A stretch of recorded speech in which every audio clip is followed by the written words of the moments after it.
Hello, coming to you from Red Rocks Amphitheater. I've never seen a concert here and I've been here twice. I gotta go when I was actually going to see a show. I've just brought, geology groups here to look at the rocks because there's actually really cool rocks to be seen. So if you ever have an opportunity to see a concert in Red Rocks, check out the actual rocks around you. So we are looking at topographic maps right now. So let's get there and I will share my screen with you.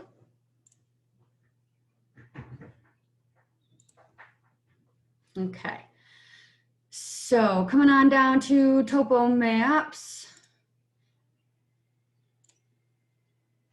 Now you're going to watch these videos that explain a handful of things about topography. What a topo map is. It's basically just a map that shows the terrain on the earth. You can actually change the setting on your phone to show the terrain and you'll see contour lines show up that kind of show, hills and valleys and things like that. This one's going to help you read the topo map because there's lots of things to look at on there. And then this right here, the Utica West Quadrangle, that is what you're using regardless of where you live. This is the topo map you need to use because this is the map that correlates to the activities, okay? So make sure you're using this map. Now, this is a very large download, okay? So if you're somebody that has slow internet or, not the best, I recommend downloading this from campus. Obviously, don't do it on your phone. You shouldn't be doing any of this on your phone. And if you have a data plan, it's going to chew up a lot of it. But I have it downloaded here. Okay, this is how it opens on the web. But then you can download it to your computer using this button. Okay, once you download it to your computer, it's going to open up in Adobe Acrobat, which everyone has. It's free. If you don't have it, download it. It's free. Okay. And then this is what it looks like in Adobe. I recommend using it from Adobe because if you use it online, every time you go to zoom in, that's more data, more streaming, more this, more that. Okay, so if you have more than one window open, which I do, you can see how slowly mine is loading, and I have pretty good internet. So use it from as a PDF. Okay. So see all the brown lines, those are your contour lines.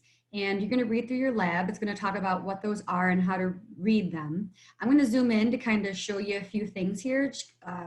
Hopefully some tricks to save you some trouble, okay? So if you zoom in and you see this number, it says 550. There's another 550. That's the same elevation, obviously. Okay, if you were to trace that line around, it would come back and find itself. Going from 550 to 600, now we're increasing in elevation. So you can kind of poke around the map and get an idea for how elevation is trending based upon looking at what are called index contours around the map. So as we head to the north, we can see we're getting higher and higher and higher, okay?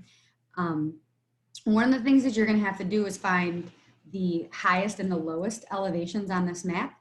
I will tell you that the lowest elevations are near a creek, a water source. Okay, it's not the one I zoomed in on. I just wanted to kind of show you how the features, how they get better the closer you zoom in. I really like the maps for this reason. Now, if you zoom out, okay, I will show you one thing, that the lowest elevation is going to be found somewhere, the highest elevation will be found somewhere down here in this vicinity of the map, okay? And you're going to have to use your knowledge of contour interval to figure out what that is. So then the other thing we need to look at is the key. So I am going to zoom in on the key. I don't know why it pushes me back up to the top every time I zoom in. Okay.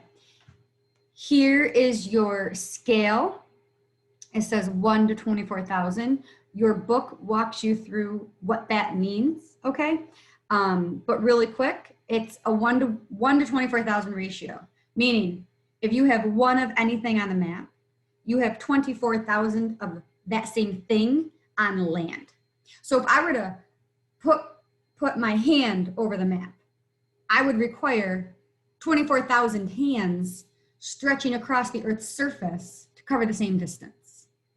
So if you measure 1 inch using your ruler on the map, that's 24,000 inches on land. And the lab is going to walk you through how to convert that from inches to feet, feet to miles, and so on, okay? Down here, this is your surrounding map key. You have, it tells you the name of the map. So if you were to walk to the north and you wandered off this map, the next map you would need to go get would be map number 2, which would be Oriskany. Okay, there's a question where you're going to use that to answer. Anytime I ask for the airline distance, it's literally if you were to take off and land, so a straight line. Counting tributaries, you're going to count all the little tiny streams that flow into bigger river systems, and tributaries are really easy to find because it's squiggly blue lines that you can't really see until you zoom in, but it's all of these channels that you can see on the map. So anywhere where you see these V's, because contour lines always point upstream, that's one way to know which direction the stream is flowing. Those are all little valleys that you can see on the map, okay? So I'm gonna try and zoom into some of those, even though my PDF is going very slow, all right? So, and this is one reason why this lab takes a little while sometimes, because you gotta use the map like this. Anyway, here is a small tributary, okay? And this is one, it has a junction here, and then you have another there, okay? This is coming into Chadwicks, if any of you grew up there. I did, actually. And so these little valleys represent stream valleys, okay? So right here you have 1, 2, 3 tributaries all flowing into the little town of Chadwicks coming off the hill here. Now, like I said, contour lines always point upstream. So they are pointing to higher elevations. Okay, so the water flows in the opposite direction. Water always flows from higher to lower elevations. Then see how you can see all of these numbers. You're going to use this to figure out the elevation of certain points on the map. Here's one, Chuckery Corners. That's one that you're going to have to find. And then you're going to use map symbols. Now you can use all these different symbols that you find on the map as you're going along. I forget what the directions say, but I think at least half of the ones that you find have to be on the map, and then the other half can be just, other topo map symbols, as long as you draw them and identify them. One thing that you can do is go online and Google topo map symbols, and they'll come up, and then you can copy and paste that symbol and label it into that portion of the activity of your lab. So let's look here, okay? We have, I know there's 2 activity ones because there's part 1 and then there's part 2, okay? And then we have activity 2. So these are pretty straightforward. I just wanted to kind of show you about downloading the map and how to read it. Oh, one other important thing for my latitudes and longitudes, okay? If you come over here, we'll just look at one corner. Longitudinal lines run north-south. Latitudinal lines run east-west. Longitude, latitude, okay? So if you were to draw a line straight off of here, okay, this would cross into that 75, and that would be a straight up and down north-south running line. What did I just say that was? One or the other. Okay, and then if you were to draw a line right here, it would come off into this 43, Okay, and these are measured in degrees. Now, normally it's in degrees, minutes, and seconds, but on this map, it's just down to the 10, 100,000, 10,000th of a degree, okay? So this is just what you write for either latitude or longitude. I'm not gonna tell you, I hope you listened and read your lab manual to figure it out. All right, so I believe that is everything I have for you on topo maps. Always email me if you have questions, and have fun. I really enjoy looking at maps.